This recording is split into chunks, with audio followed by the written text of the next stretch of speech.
Britain, a nation known for its tea drinking, charming weather and colonial past, has one more trick up its sleeve.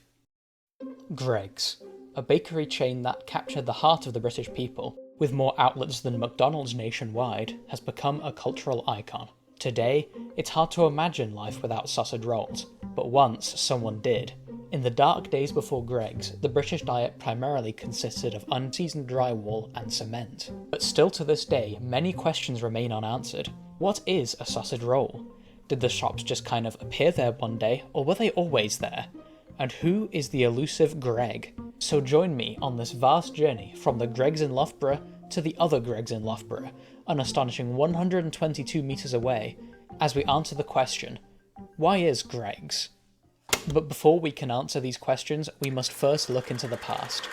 Not with some magical orb or time machine, but with a historian, who is here willingly and of her own accord. It was thought until quite recently that the wrapping of the sausage roll was a classical Greek invention, but archaeologists have recently discovered ancient cave paintings of the Greggs logo that suggest to us that the sausage roll is actually much more ancient than we initially thought. In fact, if you enter Tutankhamun's tomb, which many historians attempted to do, you can actually find the remains of a sausage roll buried next to him. Greggs eventually made its way out of the Mediterranean and into the heart of Britain through the expansion of the Roman Empire, where it quickly became a key part of British diplomacy. Greggs sandwiches were the weapon of choice at the Battle of Agincourt, and it's widely accepted that the serving of the Greggs Yum Yum was the sole reason for the success of the Anglo-Spanish Treaty of 1513. Unfortunately, at the time, people's arteries weren't accustomed to the caloric density of these desserts, and most would die instantly upon eating them. But from ancient history, Greggs quickly found its way to the epicentre of the history of the very town we stand in today. Like all Tudor towns, Loughborough suffered from outbreaks of plague, which, as it's widely known, was carried on the backs of sausage rolls that were being transported across Europe.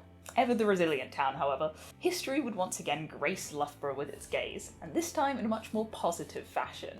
Loughborough is known for its bells, and is home to the last working bell foundry in the United Kingdom, John Taylor & Co. Both John and Taylor were frequent customers to the Greggs establishment, and it's thought that the steak bake fueled the development of Loughborough's iconic bell-making industry.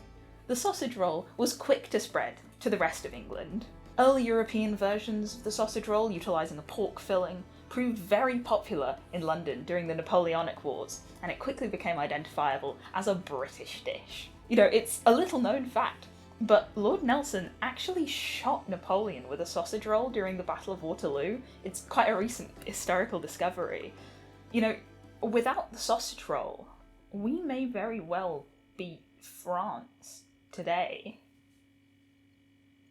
Which is just a horrifying thought. From ancient times to the modern day, it is clear that Greggs has had a profound impact on society as we know it. Distinctive for its sausage rolls, pasties, desserts, and miscellaneous items, Greggs is food for the everyday person on the go. I mean, you could basically take this stuff anywhere. I even got this shot of a bacon roll in space, because this green screen cost me a tenner, and I want to get my money's worth.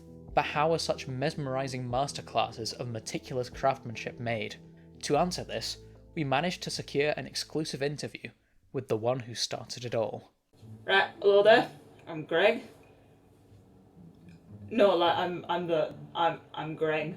I'm that guy. You know, like when you order a sausage roll, it's me. I make them. So sausage rolls in puff pastry. Lay that out nice and flat. Then you want to grab your sausage. Don't you be cheap about the sausage, yeah? You want to get best sausage for the job. Prime sausage. Yeah, I'll do. You know, get that right dead centre in it. It's very important. You know, my mate Keith and I were talking the other day, because he was helping me out with the sausage roll. You know, brilliant guy, our Keith, you know. He's so friendly, always so nice to the newcomers, you know. Brilliant numbers man, our Keith, though. It's a shame about the family. What was he saying? Right, yeah, dead centre, yeah, and then you need to measure it until you've got exactly 7. Right, yeah, that's all right. You know, I'm not bad with numbers myself, actually. You know, I'm like Keith. Well, I'm not the numbers guy. I'm also not called Keith. Anyway, right. So measured out Yeah. Then fold it over, crimp it, yeah? Crimp it nicely, not any of this untidy nonsense, yeah? And then brush it with an egg wash, yeah? A proper egg wash too, not any of this, people these days, kids these days fanning about with this milk wash this, vegan wash that. No, none of that. You want to have good classic egg wash, straight from mother hen in it. Right. And then put that in oven, take it out, and bam! Sausage roll, innit? Miss my wife. So now you can rest easy, knowing that your sausage roll was made with the highest level of care and respect, and feel secure in the knowledge that we have now answered the question, why is Greggs? Join me next time as we figure out who Nando is, how he makes so many chicken wings, and how the... Oh,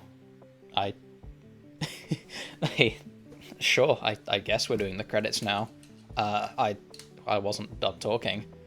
Whoever edited this was stupid. Oh, yeah, that figures.